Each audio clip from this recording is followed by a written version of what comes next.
Hi guys, welcome back to my channel. Do you guys like my hair? I don't know how to do pigtails. I don't know if this is like right. Do I look dumb?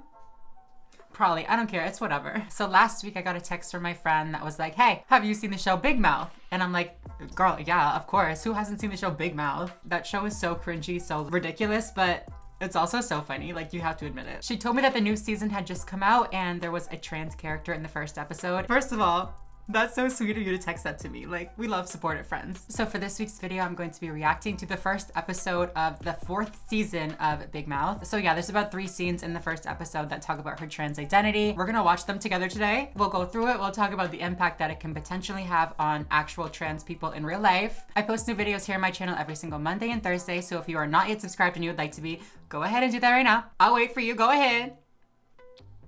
Are you done? Thank you very much. Also, make sure to follow me on Instagram and Twitter to keep as up to date with me as possible. And yeah, with no further ado, let's get right into today's video.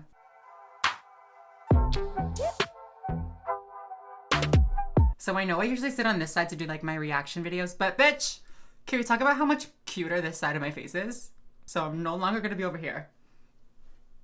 No, we're not doing it. This is Natalie. Hold on. Gabe? Natalie. Hey guys. What happened, Gabe? Coming here was a terrible mistake. Look at them. They hate you. Please call me Natalie now. I'm transgender. I use she, her pronouns. Are you gonna sleep here? No. So this is all a scam so you can just watch, girls change and stuff? Do you pee standing up or lying down? The fuck? I'm just gonna ask the thing that we're all thinking, but not asking. What does your crotch look like? This is a disaster, but don't cry. They'll think you're weak, and then they'll pounce. Please, just tell us if you have a dick. Shut the fuck up, all of you. Eat my fucking asshole. I tried so hard to not interrupt that scene for you guys. You're welcome. Hopefully you appreciated me getting all the way through that before stopping it. So before I start talking about the scene, I do want to note that I am going to be doing like a media analysis. I'm not necessarily going to be talking about the content that's in it. Obviously that content was a little bit cringy, not cute. That's obviously not what you want to say to a trans person. But when we're analyzing media like this, it's not necessarily what the content is like specifically. It's more so what people are going to get out of that content. So for this scene, I actually think it was a really, really well done scene. You obviously don't want to act like that camp counselor did and just like make the trans go fend for themselves.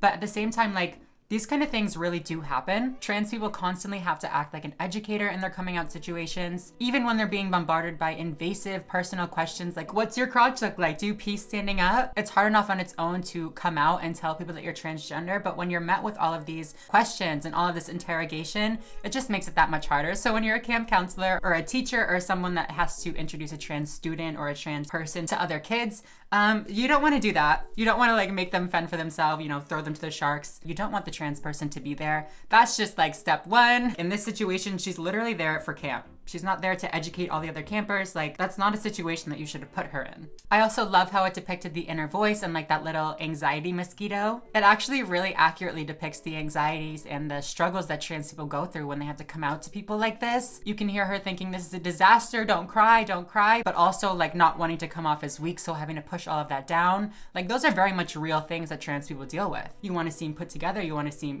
rational, you want to seem mentally stable. We have to constantly make sure that we're not coming off as aggressive or hostile, or else, all of a sudden our identity isn't valid anymore. We're just crazy and irrational. So like, while it may be hard to see that on TV, or, obviously that's not the way that you want to see trans people be treated, it's actually a super accurate, realistic representation. It's also a really great depiction of how relentless people can be when asking these invasive questions to trans people. I don't know what it is about being trans, but people feel like they just have this right to know everything about you. Like Seth Rogen's character literally asking like 3 times, what do you have between your legs? Like, do you have a dick? What's your crotch look like? I first realized that I was transgender my senior year of high school, but I made myself wait until I graduated high school to tell anybody, well, except for like my best friends, but to like make it public to anybody, just because I was so afraid of how kids were gonna treat me in school. I knew that people would torment me like the kids are in this show, and like, the fact that they're showing that this is what actually happens to trans people, like, that's a good representation. That is what we want to see. Okay, let's move on to the second scene. This is Natalie. She'll be in our bunk this summer. She is trans, so everybody just fucking be cool. Hey everyone. Wait, Gabe? It's Natalie, actually. That is so cool. The boys were such scrotes. Gross? Ew. What is that? What are you saying? Don't talk like that. Oh, sorry. I apologize. Now that sounds like a girl. I see Hari Neff. Fashion Week. Gucci. No, snakes are phallic and that's offensive. We need something inclusive. What if we just went classic? Caitlyn Jenner, silk bustier, mega hat. No offense, and not to be a bitch, but your current look is pretty butch. Yeah, don't you want to, like, Pass as a girl or whatever? don't get mad at them. Just agree with them now and then think about this for the rest of your life. Okay, pause. Once again, that sucks to watch, honestly, because like it's triggering, but it's actually a really, really good representation of how trans girls are treated a lot of the time. I will admit that maybe it is a bit exaggerated, but like the backhanded compliments and the judgment, all that kind of stuff is very much real. Girls can definitely be a lot more accepting, but at the same time, they can be a lot meaner in like different ways than boys. They cheer her on and say that she's so pretty and she should be a model and all this stuff, but then imply that she could only be a model if it's during an inclusive runway or if it's a Caitlyn Jenner themed runway. Like, girl. They give her suggestions for clothes, but take it farther than that and say that you need to be more feminine if you want to pass as a girl. When I identified as a gay boy and I was visibly like a gay boy, all the girls wanted to be friends with me. They all wanted me to be their like gay best friend, you know? But then once I transitioned, once I like looked like a girl, that all went away. Obviously not all girls are like that. Like even the show showed that not all girls are like that. Usually it's only like the cool girls or like the popular girls that are, you know, they do those backhanded compliments like that. Like I said, obviously I transitioned a little bit later in life, so I didn't get to experience being a trans girl like at a summer camp or, you know, in high school or middle school or anything like that. But like even in college, I noticed stuff like this. So I can only imagine that it's much worse when you're younger and less mature. Okay, there's one last scene in this episode that we're gonna watch today. Let's get into it. So did you like already know last summer? That I was a girl? Yeah. Kinda. I mean, this is gonna sound weird, but when I started going through puberty, it was like this monster showed up. No! Get away from me, you horny psycho!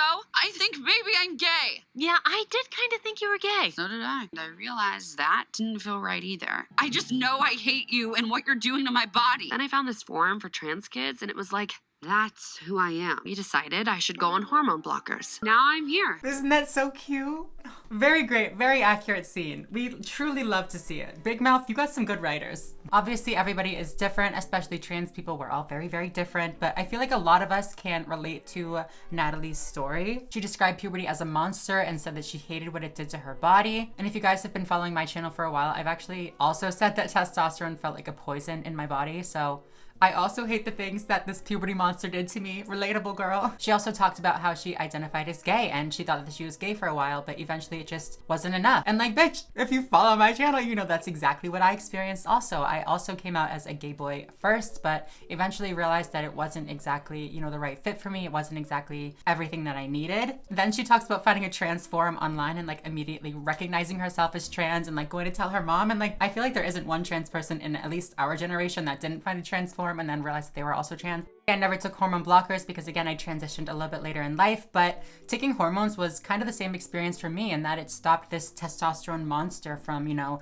poisoning my body or doing these awful things to my body that Natalie describes. The last we see of Natalie in this episode, she is with Jessie, the little redhead girl, and they are going to play a prank on some of the boys. How cute is that? Like they're just bonding, just living their life, a little camp life. In my opinion, Big Mouth literally nailed this character. Like even from the aesthetic of her character, you know, she isn't super, super girly like the stereotype of trans women where they wear all pink and like they have all this glamorous makeup on. Me sitting here with a full red lip. What do you mean glamorous makeup? What are you talking about? But they also don't depict her as that stereotype of being super masculine. They depict her with like a girly voice and like normal girly clothes. And she doesn't really look trans either. Like she has a little bit of a big forehead, but like if you watch the show, a lot of the other cisgender girls have big foreheads too. So I don't think it was like a trans thing that they tried to do. But yeah, good job, Big Mouth. The show also depicts other topics, like even this episode depicts bisexual people. It depicts breaking gender roles, and it even includes that little anxiety mosquito going around and talking about what having anxiety is like. So just to sum up, just to give my final little opinion on the show, I do approve. I think this is a great representation of trans people, and I'm really excited to see what they do with Natalie's character in the rest of the season. Big Mouth, shout out to you, girl. You killed it. But yes, that is the end of this episode. That is the end of this video. If you guys like this video, if you guys like this media analysis type video, let me know down below. This is like my favorite type of video to film. Like I said, I post new videos every Monday and Thursday, so make sure to subscribe if you are not already and you would like to be.